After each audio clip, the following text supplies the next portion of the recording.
Ahí lo tenemos. Vamos a ver estas dos últimas parábolas que aparecen en Mateo capítulo 13, versículos 31 al 33. Esta es la tercera y la cuarta parábolas, o bien el segundo par de parábolas, porque recuerdan que vienen en pares. Vamos a hablar de la semilla de mostaza y de la levadura.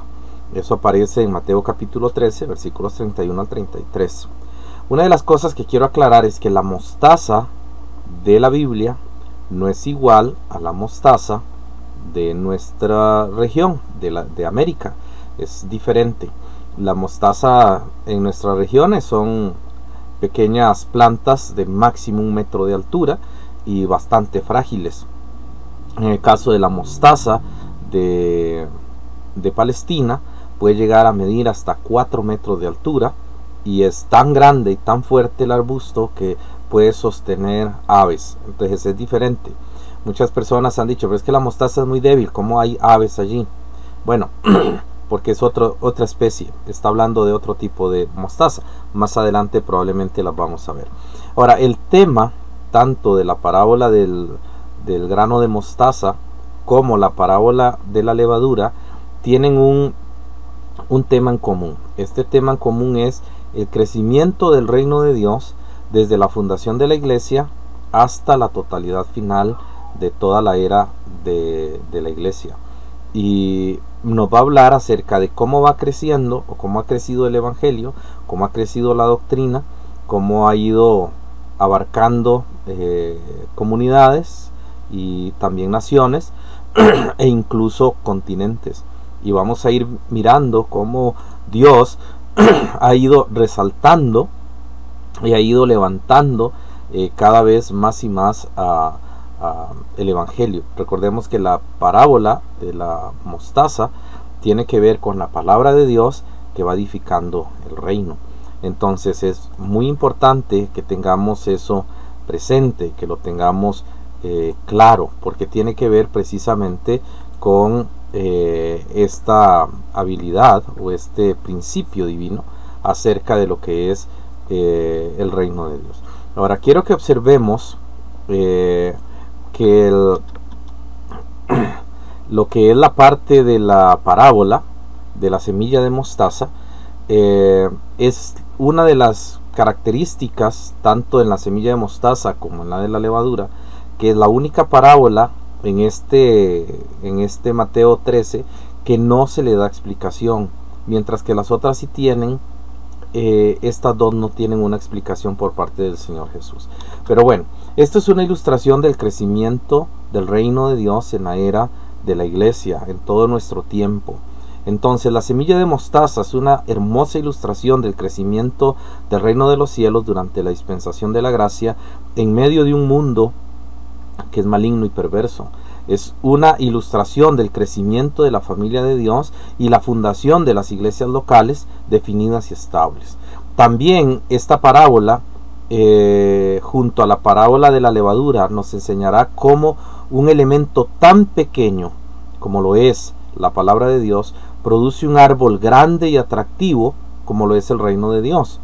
Esta parábola va a tener algunos elementos interesantes que tenemos que ir desarrollando e ir comprendiendo poco a poco. Son unos elementos bastante significativos. El primero de ellos, primer elemento que vemos en relación a esto, es que esta parábola aparece solo en Mateo 13, 33 al 35 y en Marcos 4, 30 al 32, y está dentro del grupo de parábolas y se menciona desde una perspectiva unificada con las parábolas.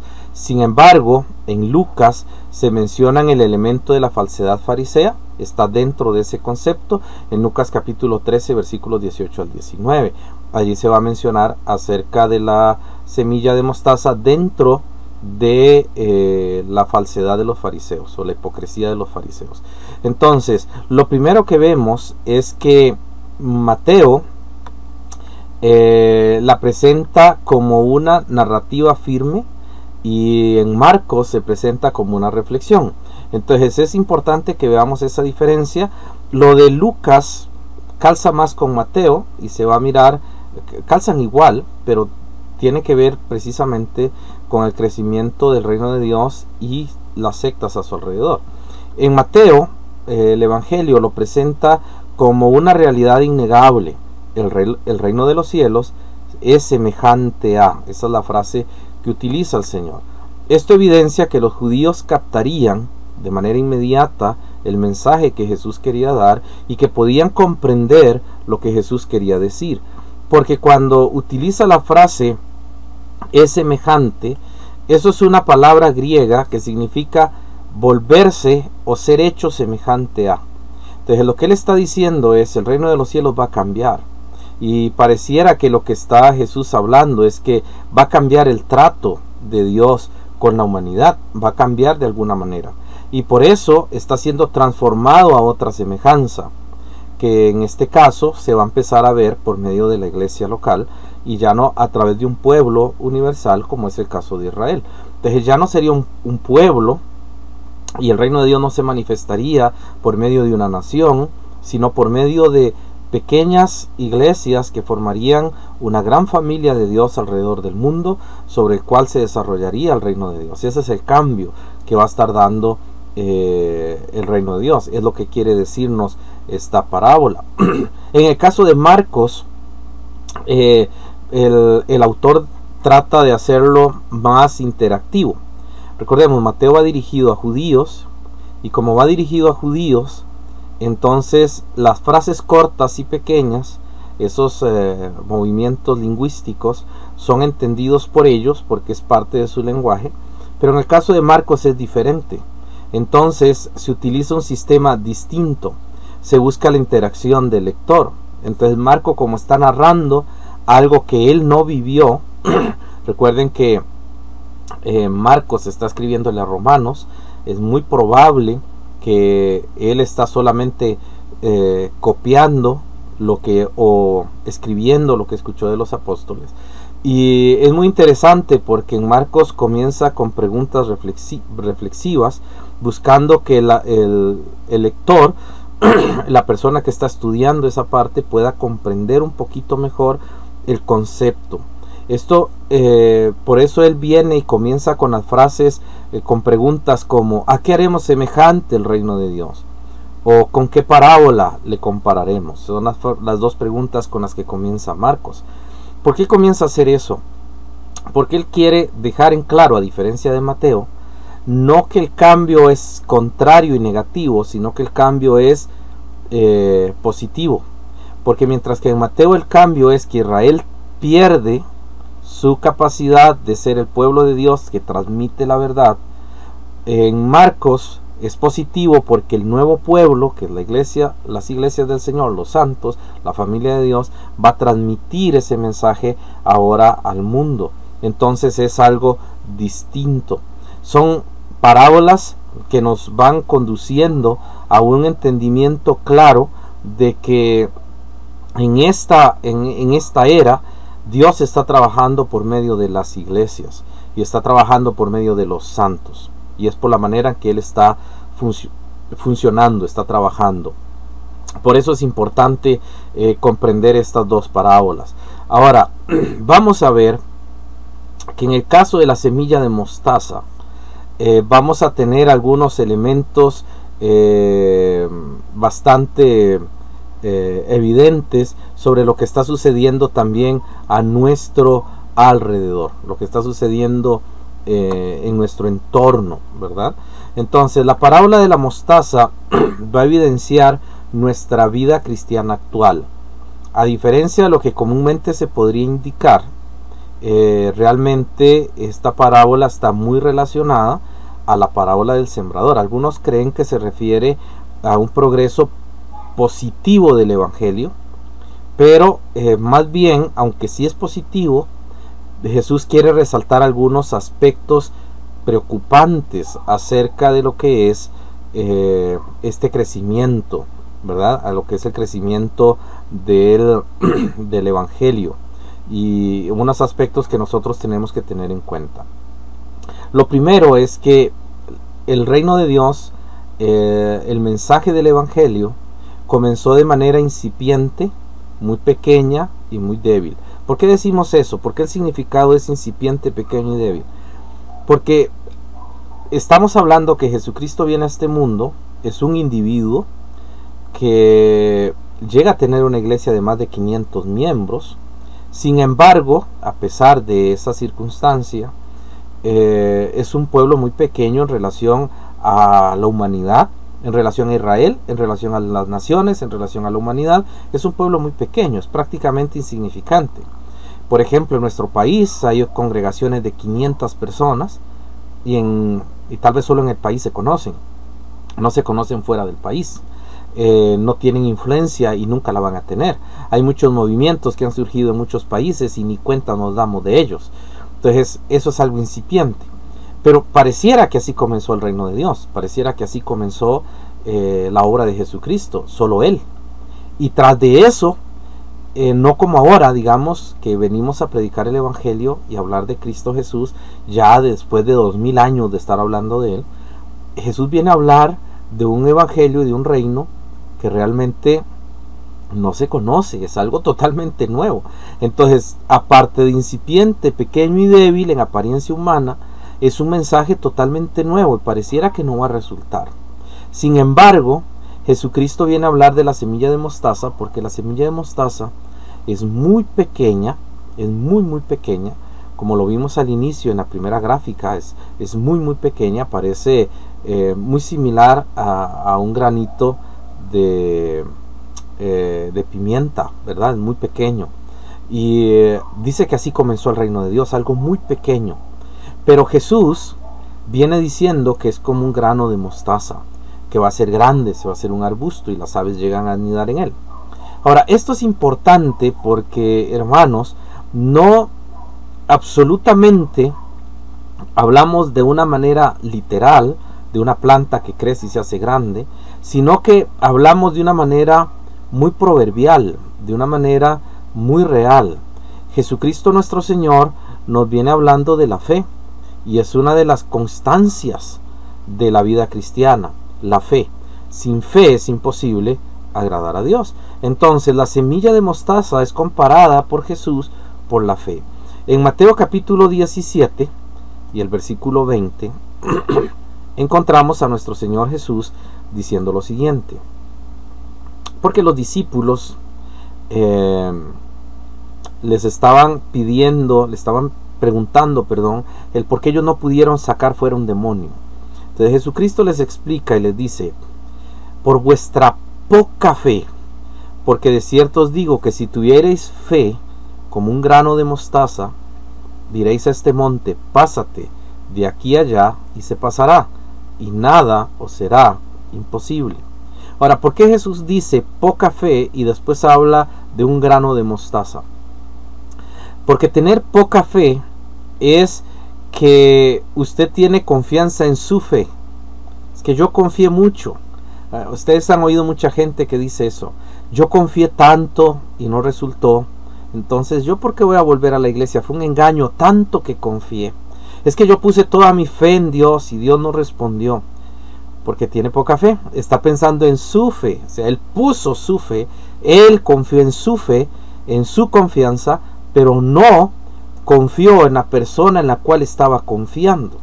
Y son elementos muy sutiles, pero hay mucha gente que tiene demasiada confianza en su confianza, que ha olvidado tener la confianza en aquella persona que es Jesús, en la cual debe de depositar toda la confianza. Porque la fe en la Biblia es creer que otra persona va a hacer las cosas, y no creer que mi confianza en esa persona obliga a esa persona a hacerlo.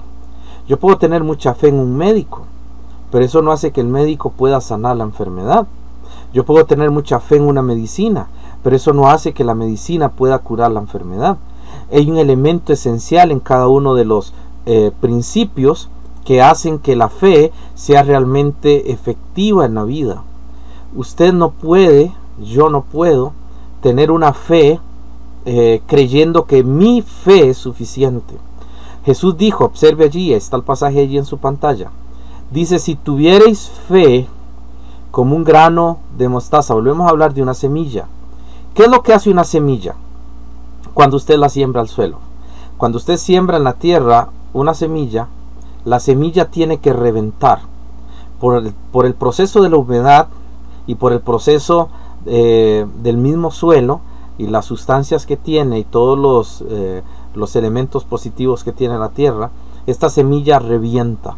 Cuando nace la matita, la planta, usted va a ver que lleva restos de esa semilla, pero ya la semilla no existe. ¿Qué es la fe? La fe es cuando usted logra hacer que la voluntad de Dios sea una voluntad en su vida. Eso es la fe. La fe es cuando usted cree que la voluntad de Dios es suficiente. Si usted sigue pensando que yo tengo mucha fe de que Dios va a hacer algo, de que Dios va a contestarme algo, todavía tiene poca fe. Cuando usted tenga buena fe es cuando usted tiene un problema en su vida, alguna dificultad en su vida, y usted cree, Jesús sabe lo que va a hacer, Él me va a dar lo que Él quiera. Sea bueno o malo, yo voy a esperar lo que Él me dé. Eso es fe. Fe es esperar la reacción de Él, no la nuestra. Y por eso Jesús habla de un grano de mostaza y pone a la fe como un elemento esencial, como un elemento de la vida. Así es el reino de Dios. ¿Por qué? Porque el reino de Dios no creció porque Jesús tenía mucha confianza en su palabra. O sea, no es simplemente la confianza de Jesús, sino que la palabra misma generaba algo. La palabra misma era algo. Es decir, la Biblia no se hace palabra de Dios porque usted cree en ella. Ella es palabra de Dios aunque usted no crea en ella. Aunque usted la rechace, ella es palabra de Dios. Entonces es algo que debemos aprender acerca de la fe. Yo tengo fe en Dios cuando sé que un elemento es lo que es y yo puedo confiar en lo que es ese elemento y no en la confianza que yo le tengo al elemento. Porque no funciona, no va a generar en el elemento ningún cambio la fe que yo tenga. Entonces mi confianza no es lo que yo genero hacia esa persona, sino lo que esa persona ha generado hacia mí. Es inverso. La fe es diferente en todo lo que respecta a la vida general de las personas. Necesita de una buena tierra para poder crecer.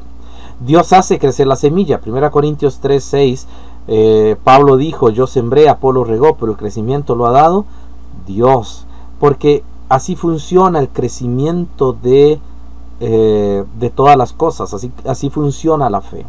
La fe es Dios dando crecimiento. No soy yo buscando tener más fe. Por eso es que a veces sentimos que tenemos una gran fe y de repente se cae la fe. ¿Por qué se cae la fe? Porque realmente estaba confiando en mí mismo, en mi propia confianza. Yo no estaba confiando en la otra persona, en nuestro Señor Jesús. ¿Recuerdan el ejemplo de la silla? Estamos hartos de oírlo, pero ese ejemplo de la silla, usted llega y se sienta en la silla, y la silla no aguanta porque usted le tiene mucha fe a la silla. La silla aguanta porque esa es su estructura. Incluso usted ya llega y se sienta sin pensarlo. Usted va a una sala de espera y usted se sienta y no espera que la silla se quiebre, porque el elemento mismo debería ser el soporte de su confianza. Pero si una silla se quiebra, todo el mundo va a comenzar a revisar su silla, porque va a perder confianza, el soporte. Eso es lo que está hablando Jesús con la fe. La Biblia es bastante clara en cuanto a que ella misma es la base de la fe. Mateo 16:18. Yo también te digo que tú eres Pedro, y sobre esta roca edificaré mi iglesia. ¿Cuál era la roca sobre la cual se edificaba la iglesia? Una frase muy básica que Jesús dijo, que Pedro dijo: Jesús es el Cristo, el Hijo del Dios viviente. Toda la fe se basa en un individuo, en una persona. Juan 1:12 nos dice: mas a todos los que le recibieron, a los que creen en su nombre, les dio potestad de ser hechos hijos de Dios. No es porque yo confíe en Dios que soy salvo. Yo soy salvo porque yo puedo responder a que el objeto de salvación, que el Dios de salvación puede salvarme, y entonces yo respondo no confiando en la salvación de Jesús, sino entregándome a su voluntad para que Él me salve. Y eso es lo que sucede. La fe es igual que una persona en alta mar que está ahogándose y le tiran la cuerda. Él se puede asir fuerte de la cuerda. Pero ¿qué sucede? Sus fuerzas se van a debilitar porque él se está ahogando. Él necesita algo más. ¿Qué es lo que hacen? Regularmente no tiran la cuerda sola. tiran un salvavidas que viene inflado, que viene con mucho aire, para que la persona pueda meterse en él y descansar, para que el salvavidas lo mantenga en flote y lo puedan jalar. Esa es la fe. La fe es poder llegar al término en el que yo me puedo descansar en Jesús a pesar de todos los problemas que tengo y puedo reposar en Él. Eso es la fe. En primera de Juan, capítulo 5, Juan nos dice precisamente lo mismo acerca de la fe. Los versículos del 1 al 2 dice Juan: todo aquel que cree que Jesús es el Cristo es nacido de Dios, y todo aquel que ama al que engendró ama también al que ha sido engendrado por él. En esto conocemos que amamos a los hijos de Dios, cuando amamos a Dios y guardamos sus mandamientos. Observe que la fe, dice en el versículo 1, que todo aquel que cree, creer y fe son sinónimos, es lo mismo. Todo aquel que cree que Jesús es el Cristo es nacido de Dios. Observe, no que usted crea y que su fe es la que hace que Jesús sea el Cristo, no está diciendo eso, que es lo que el mundo dice. Es que esta gente sigue a Jesús porque ellos creen que Jesús es el Cristo, pero Jesús era un hombre. No es eso. Lo que está diciendo es que la persona que cree que Jesús es el Cristo, independientemente de lo que los demás digan, yo puedo decir que Jesús no es Cristo. Hay mucha gente que dirá que Jesús no es Dios. Hay mucha gente que dirá que Jesús no es un Salvador. Mucha gente dirá que Jesús es muchas cosas. Pero eso no le quita a Jesús lo que Él es. Él es el Cristo. Él es el Hijo de Dios. Entonces el que cree que Jesús es el Cristo, en ese sentido, en Él, en la esencia de Él, ese es nacido de Dios. Y todo aquel que ama al que engendró, ama también al que ha sido engendrado por Él. El amor de Dios se va a expresar en aquella persona que ama a Jesús. Observe que la última frase: y todo aquel que ama al que engendró. Observe bien, todo aquel que ama al que engendró, ama también al que ha sido engendrado por Él. El primero es el Padre y el segundo es el Hijo. Si yo logro amar, si yo digo amar a Dios, tengo que amar a Jesús. Y tengo que entender qué es eso. Eso es la fe. La fe es ese concepto corto, pequeño, acerca de la gracia de Dios a nuestro favor, y nosotros podemos, en ese sentido, darle a Él nuestro corazón y poder ser salvos por eso. Ahora, hay algo interesante acá y quiero que sigamos mirando, porque cuando hablamos de estos pasajes, estamos hablando precisamente de algo muy pequeño que crece. Cuando usted acepta a Jesucristo como Salvador, usted nace de nuevo, pero no sucede ningún cambio. El pelo sigue del mismo color, el cuerpo sigue del mismo tamaño, su carácter sigue siendo muy similar, pero comienza a haber un cambio. ¿Por qué comienza a haber un cambio? Porque comienza a crecer la fe en su vida. Ahora, todo esto nos lleva a una condición. Apocalipsis 3:5 habla de los vencedores. Si usted compara Apocalipsis 3:5 con Primera de Juan 5 y Juan 12, usted va a ver que Juan 1:12, perdón, usted va a ver que los que han creído en Jesucristo son los vencedores. No es un hecho de que yo tengo mucha confianza y mucho esfuerzo para ser vencedor. Es una realidad que yo soy vencedor. Es una realidad de que yo soy un hijo de Dios y que yo he vencido porque Cristo ha vencido. Entonces mi fe cambia. Si usted es un vencedor, ¿por qué vive en la derrota? Es que estoy pasando momentos muy difíciles, usted no entiende lo que yo vivo. Bueno, tal vez no entiendo el por qué, si creyendo ser hijo de Dios vive en derrota. A veces sufrimos mucho, pero usted no está derrotado. Son procesos de la vida que Dios conduce para hacernos crecer. Ninguna tentación ha venido que no sea capaz cada persona de soportarla. Tenemos la capacidad. ¿Para qué vienen las tentaciones? Para demostrarnos que somos capaces, que somos vencedores.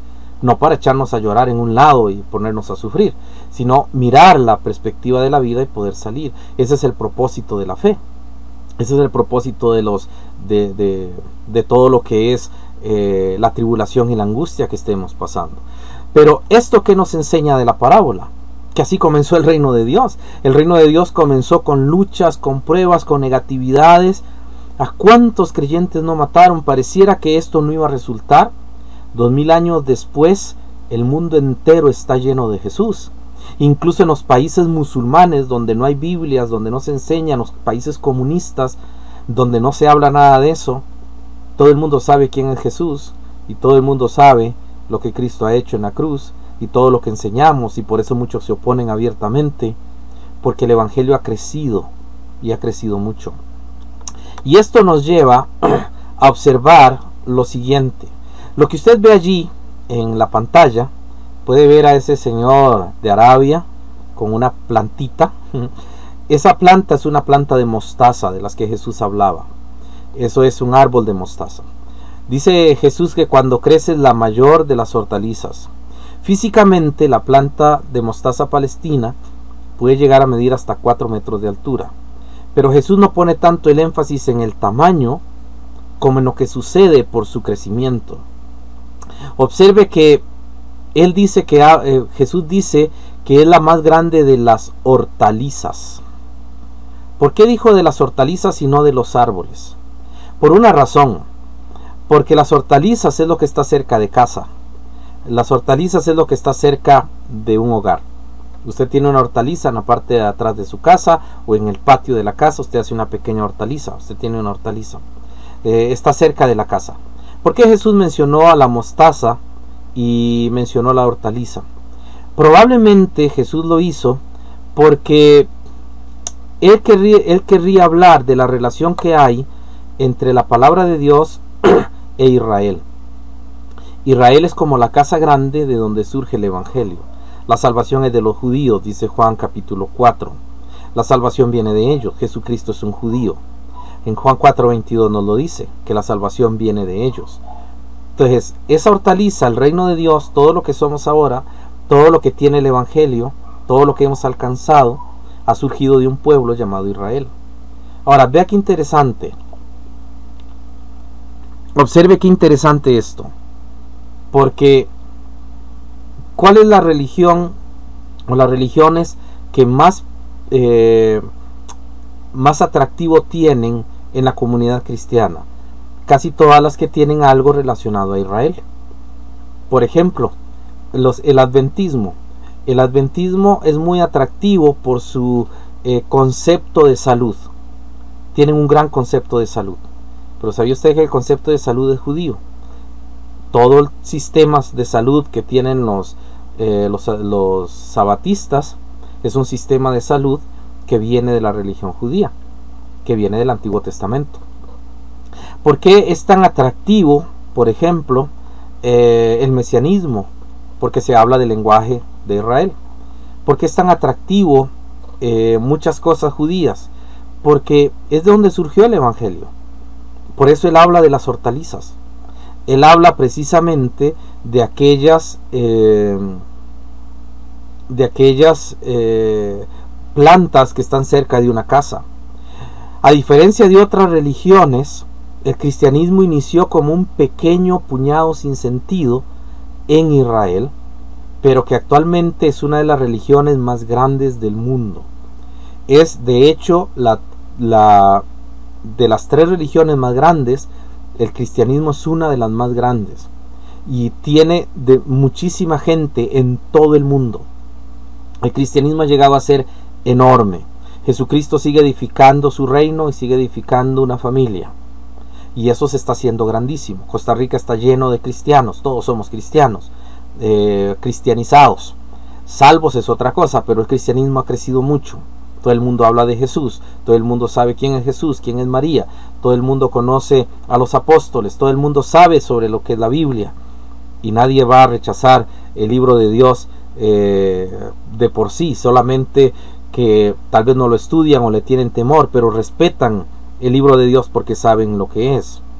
Por eso es que la verdad del Evangelio está al alcance de todos. Ha sido como ese árbol que ha crecido. Pero vea qué interesante, porque se hace árbol grande. Ahora, si usted observa bien, Jesús dice que las aves vienen a vivir en él. ¿Qué son las aves? ¿Se acuerda qué hicieron las aves en la parábola del sembrador se comieron la semilla, pero aquí no se están comiendo la semilla, aquí están haciendo nido entre la planta, ya no se están comiendo la semilla. ¿Qué es lo que están haciendo las aves allí? Bueno, en la Biblia las aves siempre ha sido negativo. Allí usted tiene unos pasajes, tiene Gálatas, tiene Ezequiel y tiene Daniel. En los pasajes de Ezequiel y Daniel, las aves siempre tienen un sentido negativo. Dice que Israel iba a llegar a ser un árbol grande y muchas naciones iban a llegar a habitar bajo su sombra, y eso traería naciones peligrosas, porque esa es la idea de las aves. Las aves no son buenas para los siembros, las aves dañan los siembros, y por eso es que se utilizan esa forma. Gálatas capítulo 1, que es el único pasaje que quisiera leerles en esta tarde con relación a esto. Gálatas capítulo 1 del 13 al 17 nos habla de un evangelio diferente, y es algo que está sucediendo, y es el cumplimiento de la parábola de la semilla de mostaza. Y quiero que lo veamos en Gálatas, porque el apóstol Pablo allí nos está hablando acerca de toda esta circunstancia, de todo lo que sucede. En los versículos del 3 al 4 él está dando en Gálatas un saludo y habla sobre Cristo Jesús. Es una carta muy triste, la vamos a estudiar en el siguiente estudio de escuela dominical. Vamos a ver la carta a los Gálatas. Ya el material casi está terminado, bueno, está bastante avanzado. Vamos a ver la carta, pero aquí quiero resaltar que Gálatas es una iglesia, son varias iglesias, porque Pablo dice, y quiero que lo vean en el versículo 2 de Gálatas capítulo 1, y dice: y todos los hermanos que están conmigo, a las iglesias de Galacia, gracia y paz sean a vosotros de Dios el Padre y de nuestro Señor Jesucristo, el cual se dio a sí mismo por nuestros pecados, para librarnos del presente siglo malo, conforme a la voluntad de nuestro Dios y Padre, a quien sea la gloria por los siglos de los siglos. Amén. Les está presentando el plan de salvación a una iglesia. Aquí vamos a ver lo que son las aves. Las aves, hermanos, es que en todo el reino de Dios van a haber sectas, van a haber agrupaciones e iglesias que se van a apartar de la verdad. Hay iglesias santas, hay iglesias del Señor que si se descuidan terminan siendo aves en lugar de ser parte del árbol. Se van a contaminar. Vea que en el versículo 6, dice Pablo: estoy maravillado. Esa palabra, maravillado, es tener cara de espanto. Es como cuando usted va en la oscuridad de la noche y recibe un susto fuerte, una impresión fuerte, esa cara que queda de asombro, de terror. Eso es lo que está diciendo Pablo: estoy maravillado de que tan pronto os hayáis alejado del que os llamó por la gracia de Cristo para seguir un evangelio diferente. ¿De quién se alejó? Observe bien la frase: de que tan pronto os hayáis alejado del que os llamó por la gracia de Cristo. No dejaron de hablar de Cristo, no dejaron de predicar de Cristo, pero se alejaron de aquel que los llamó, de Dios el Padre. ¿Ha visto las iglesias ahora que hablan de orar al Espíritu Santo? Hay festivales para Jesús, hay una serie de cosas que suenan bien, pero se han olvidado de la esencia misma del Padre, y se han olvidado de lo que significa ser hijo de Dios, ser seguidor de Jesucristo, y cómo debemos comportarnos. Se han alejado de todos los principios bíblicos. Son aves en medio del reino de Dios. Y dice Pablo: no que haya otro evangelio, sino que hay algunos que os perturban, llegan a ser turbias las aguas y quieren pervertir el evangelio de Cristo. Mas si aún nosotros o un ángel del cielo os anunciare otro evangelio diferente del que os hemos anunciado, sea anatema. Vea qué interesante, hermanos. Hay un evangelio corrupto. No es que hay otro evangelio, sino que hay un evangelio que quiere ser similar al evangelio de Cristo. Y ese evangelio es un evangelio falso, es otro evangelio. Hay una iglesia, hay una denominación cristiana que tiene la Biblia y tiene otro libro que se le llama el otro evangelio de Jesucristo. Ellos mismos ponen en evidencia a Gálatas 1:8. No hay que hacerles caso. Pero así hay mucha gente, llevan un evangelio que no es el de Cristo. Eso es lo que significa la parábola de la mostaza. Es una pequeña semilla que ha crecido, pero las sectas han surgido y han seguido adentro del reino de Dios y se confunden. Si usted tenía la pregunta, ¿por qué hay tantas religiones? ¿Por qué hay evangélicos? ¿Por qué hay protestantes? ¿Por qué hay católicos? ¿Por qué hay musulmanes? ¿Por qué hay, y dentro de los evangélicos, por qué hay nazarenos? ¿Por qué hay bautistas? ¿Por qué hay todo esto? Simple y llanamente porque el reino de Dios es tan variado y grande y se ha ido diseminando. Pero lo importante no son las agrupaciones, sino la doctrina que tengan esas agrupaciones. Lo importante no es el nombre, es la doctrina que tengan ellos adentro. Y regularmente, cuando usted ve ciertos nombres, se da cuenta de que hay doctrinas extrañas allí. Por eso es que Pablo advierte de un evangelio diferente. Y si usted sigue leyendo Gálatas, usted va a ver cómo Pablo se impresionó del cambio que tuvo una iglesia en tan poco tiempo. Él la fundó, él trabajó con ellos y la iglesia se alejó de la verdad. Pablo estaba entristecido, estaba espantado de lo que había pasado. Muchas veces sucede, muchas veces pasa. Tanto trabajo en una iglesia, tanto esfuerzo en una iglesia, de pocos hermanos, del pastor, de gente que está realmente luchando por hacer una iglesia conforme al corazón de Dios, y de cualquier circunstancia se vuelcan a lo que no es de Dios y se van por otros caminos. Y las personas que aman a Dios quedan estupefactas, quedan asombradas, maravilladas. ¿Qué pasó? Porque hubo un evangelio diferente. Pero eso es lo que sucede cuando no hay una verdadera fe. Por eso la semilla de mostaza nos revela que los que son parte del cuerpo de Cristo, los que son parte de la familia de Dios, los que realmente han nacido de nuevo, no tienen la fe puesta en su confianza, tienen la fe puesta en el objeto de la fe y esperan que Él haga todo lo que tenga que hacer. Por eso es importante saber cómo ha ido creciendo y cómo va creciendo el reino de Dios. Gracias a Dios que se anuncia la palabra y se anuncia el evangelio. Para terminar, hermanos, tenemos la parábola de la levadura. Es muy parecida. Lo que pasa es que la parábola de la mostaza es un crecimiento hacia afuera. Es decir, el reino de Dios va abarcando todo. Y el mundo se va llenando de términos, conceptos e ideas cristianas. Entonces hasta en las películas se habla de Dios, hasta en las películas se habla de Jesús, hasta en todo, o sea, en todo lo que es mundial aparece una gran cantidad de términos cristianos. Ha crecido como una planta de mostaza y se ha llenado de muchas cosas negativas. Pero la parábola de la levadura tiene que ver con el crecimiento hacia adentro. O sea, no de la manera externa, sino de la manera interna. La levadura en la Biblia siempre es negativa. Y la levadura nunca se utiliza de manera positiva. Pero Jesús aquí quiso hacer algo, parece bastante interesante.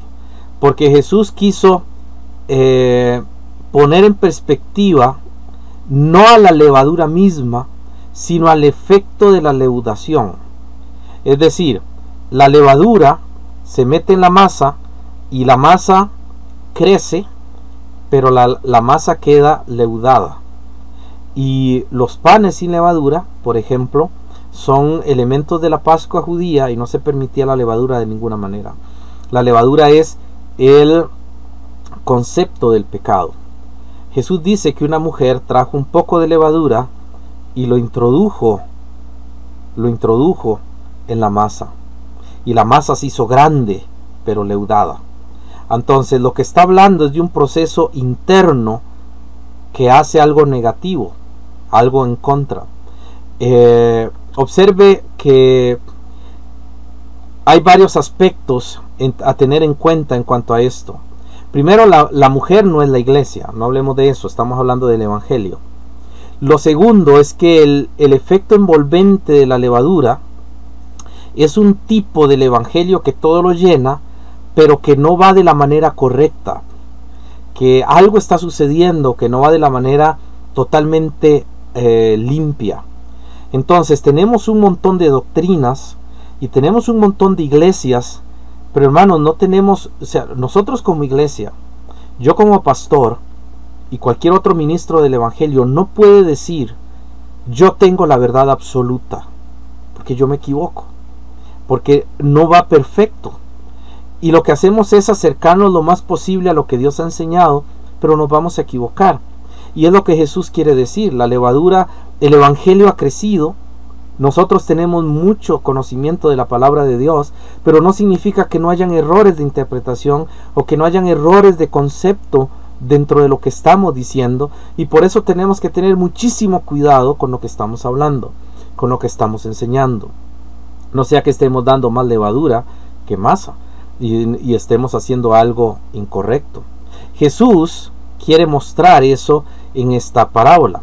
Vea lo que dice Mateo capítulo 13, porque Jesús no explica estas parábolas.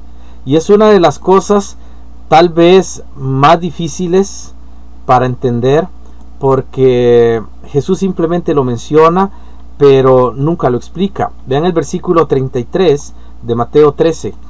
Otra parábola les dijo: el reino de los cielos es semejante a la levadura que tomó una mujer y escondió en 3 medidas de harina hasta que todo fue leudado. Ahora, si usted observa la forma, Jesús está jugando con el término negativo de la levadura con un aspecto positivo, que Dios es el que produce. El reino de los cielos es semejante a la levadura que tomó una mujer. El reino de los cielos es positivo, pero la levadura es negativo. Lo que Jesús está tratando de mostrar, al parecer, es que Él tiene en mente que el evangelio va a crecer a pesar de los defectos que tenga, a pesar de que las personas no podemos comunicar la verdad 100% como Él. Jesús era perfecto, nosotros no lo somos, pero a pesar de nuestra deficiencia, el evangelio ha crecido y el reino de Dios ha logrado alcanzar muchas áreas, a pesar de nuestra debilidad. Por eso Jesús enseñaba todo en parábolas, porque su objetivo principal no era darnos toda la explicación, porque no todos merecen entender, y Jesús lo dijo en parábolas con ese objetivo. Ahora, Dios nos ha enseñado que el reino de Dios es grande, pero que hay sectas, y ahora nos enseña que a pesar de que ha crecido, también hay algo negativo, porque somos seres humanos falibles. Entonces, mi punto de vista personal y pastoral es que antes de juzgar a una iglesia o a un hermano por el nombre, debemos ir a la doctrina, porque a veces lo que nosotros somos es tan defectuoso, es tan malo, que no podemos ver más allá si no vamos a la doctrina, y tenemos que ir a la palabra de Dios para ver el corazón de las personas, el corazón de las iglesias. Y en lugar de cerrarnos, deberíamos no abrirnos a todas las denominaciones, no estoy diciendo eso, sino en lugar de cerrarnos como que solo nosotros tenemos la verdad y que somos los únicos de la verdad, ahora sí llegaron los verdaderos cristianos, dicen algunos. No decir eso. Lo que nosotros tenemos que ver es que a pesar de las pequeñas diferencias, la masa sigue estando allí y el pan va a saber rico. Necesitamos nosotros saber que hay personas que no son igual que nosotros, tienen sus defectos y sus errores, pero Dios las está usando para su gloria y el reino de Dios está creciendo. Hay muchos ministerios, hay muchos grupos que trabajan para el Señor. Y hermanos, nosotros tenemos que aprender a conocer que Dios tiene el control, que Dios es el que va adelante, que no es la levadura la que define el reino de Dios, que a pesar de eso, el reino de Dios sigue creciendo, y gracias a Dios por eso. Vean, imaginen, por ejemplo, que a pesar de lo negativo de una denominación, puede surgir algo que nosotros podamos utilizar de manera positiva. Yo he mencionado en muchas ocasiones y hemos hablado de sectas, pero las sectas no porque son sectas, todo lo que enseñan está mal. Hemos enseñado que hay principios que son rescatables y hay cosas que deberíamos prestar atención, porque tal vez nosotros estamos fallando en áreas donde algunas sectas que están perdidas lo están haciendo. Han enfatizado muchas cosas y tal vez el énfasis desmedido solamente ha hecho que como piedras digan una verdad. La salud, por ejemplo. ¿Cuántos de nosotros, los hijos de Dios, nos hemos descuidado con nuestra salud? ¿Cuántos de los hijos de Dios ni siquiera prestamos atención a la salud física que tenemos? A pesar de que la Biblia nos enseña que el cuerpo es templo del Espíritu Santo. ¿Cuántas personas que no son salvas van a la iglesia domingo en la mañana, domingo en la tarde y a todos los cultos? No son salvas, pero van a todos los cultos, y los cristianos no quieren hacer eso. Hay personas, y he visto personas, y es que hay muchas excusas. Soy un adulto mayor, no tengo recursos, no tengo posibilidades. A mí me llama la atención cuando paso en alguna iglesia no cristiana, no salva, y los veo en la mañana, la iglesia llena de gente, adultos mayores, personas de escasos recursos, todos están llegando, y en la noche tienen el culto y vuelven a llegar, y ellos siguen llegando, y hay que ir a evangelizar y salen un montón, van con un mensaje equivocado, pero allí van. Elementos esenciales que no deberíamos pasar por alto. ¿Por qué nosotros no estamos mirando eso? Porque somos defectuosos y porque estamos mirando las cosas desde un punto de vista carnal. Por eso es que la parábola de la levadura nos enseña que aunque el reino de Dios ha crecido tanto, hay tantos defectos, y nosotros debemos observarnos a nosotros mismos, porque lo que tiene la verdad es la palabra de Dios, no lo que nosotros pensamos. Y a veces sucede eso. Por eso Jesús dice que Él habló con parábolas para cumplir las escrituras. Y quiero terminar diciendo que es el mejor ejemplo para nosotros, Jesucristo. ¿Por qué es nuestro mejor ejemplo? Todo lo que hizo fue cumpliendo la Biblia. No sé si usted todo lo que hace es para cumplir la Biblia. Oí una frase hace poco de alguien que se acercó, y estaba yo leyendo la Biblia, un Nuevo Testamento, y me dice: ¿usted está leyendo la Biblia hoy? ¿Acaso es domingo? Me impresionó eso. O sea, la Biblia no es para los domingos, la Biblia no es para los cultos, la Biblia debe ser mi estilo de vida. Yo debería tenerla siempre a mi lado. Hermanos, hay Biblias pequeñas que podemos manejar.